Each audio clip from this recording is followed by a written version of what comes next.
For more on this, I want to bring in New Jersey-based political analyst Steve Adubato. Steve is the author of Lessons in Leadership.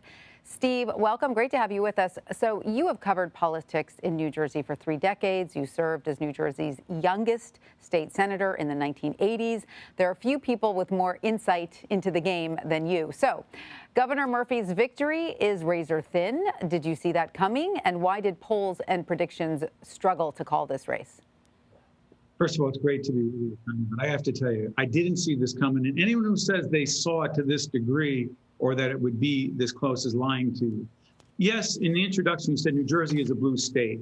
Tanya, we're a blue state, but we're not a blue state like Massachusetts or California. It's a purple state. It is a state where the suburbs decide who the governor will be. And the fact is the suburbs in New Jersey are Democratic, Republican, and a lot of independents. And those independents broke largely for Jack Ciattarelli, a Republican, Phil Murphy, a progressive, far left in the eyes of many, Democrat, had a very hard time connecting. And frankly, bringing in Bernie Sanders at the last minute may have looked great nationally to some in the progressive wing, but not in New Jersey. It was not the smart strategic move because the governor got hurt in the suburbs by being seen as a tax and spend liberal, even though he won by a small margin. P.S. 1.1 million more Dems than Republicans should never have been this close.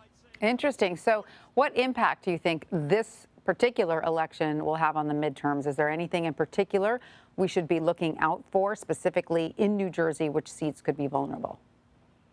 So there are 2 congressional seats that are in the state that are in play. 2 with Democrats who won by very small margins. They are going to be challenged next year. In those districts, Tanya, Jack Ciattarelli beat Phil Murphy roundly. What I mean by that is those districts, if you took the Democrat and Republican votes, they would not have Democratic members of Congress there right now. Now, with the very small margin that the Democrats have in the House, those 2 seats in New Jersey by themselves could have a major impact on ultimately who controls the House. And the other issue is this. The Democrats better get the message that you can't be as far left, the defund the police, the very large $1 trillion that are being talked about in this package, Build Back Better. That's great.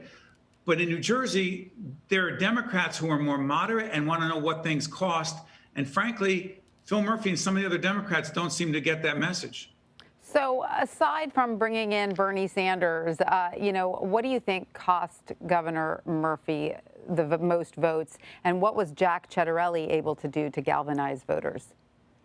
First of all, Phil Murphy, a decent, honest, good person who was, like every governor in the nation, dealt an incredibly difficult hand dealing with the pandemic. He did a very good job, in my view, dealing with the pandemic, except for a couple things. Number one, the nursing home issue, sending people back, as Andrew Cuomo did, from their nursing homes, went to the hospital with COVID, came back into the nursing homes. More than 8 million people, 8,000 people, I'm sorry for saying that, passed, and the governor does not take responsibility for that. He blames the nursing homes. And the other quote, I'm going to read this word for word. The governor said at one time, and Jack Ciattarelli used this quote, "If taxes are your issue, then New Jersey's probably not your state." You can't say that. Ciattarelli hammered away at that, and he scored points, particularly, as I said, in the high-taxed, highest property taxes in the nation, suburbs of New Jersey. Democrats better get that message, not just in New Jersey and Virginia, but across the nation. All right, so I want to talk about another New Jersey race. AP is calling the state Senate president race for New Jersey for Republican Edward Durr. He unseats longtime Senate leader and Democrat Steve Sweeney. This comes as a shock to Democrats because Durr spent fewer than $200 on his campaign. So what happened there? Mr. Durr, a commercial truck driver, and the only reason I say that is because he has no experience in government politics. He spent $158. Steve Sweeney, 12 years as the Senate president, 20 years in the legislature, a conservative-leaning independent Democrat, the kind of Democrat I was just talking about that wins in New Jersey. But Phil Murphy lost so badly in the southern part of the state where Senate President Steve Sweeney is, that Sweeney got swept up in this. And the Democrats are going to have to figure out who leads that caucus moving forward. I was actually just talking to a state senator before I got on, Tanya, and he said, look, we're going to have to move to the middle very quickly, which is where Steve Sweeney was. And we'll see what happens moving forward. But New Jersey is blue, but as I said, not as blue as people think. Well, talking about that, the blueness of New Jersey, is the breed of Democrat that is, prolific in New Jersey, is it the working class sort of, class that used to be reliably Democratic, but that we've seen shift in the past few elections? Is that the sort of group we're talking about here that can go back and forth? You have it right, Tanya. I mean, think about this. Just 12 months ago, Donald Trump lost New Jersey by 16 percentage points to Joe Biden.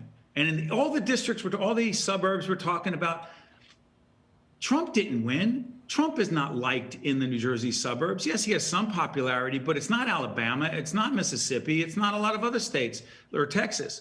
The fact is, the kind of New Jersey Democrat that has to be appealed to is the kind of Democrat that says enough is enough. $4 really for a gallon of gas? The supply chain issue. I can't get gifts for the kids. Listen, everybody deals with that. But when you have a state where the highest property taxes in the nation disproportionately in New Jersey suburbs, I happen to live in Montclair, very high tax community.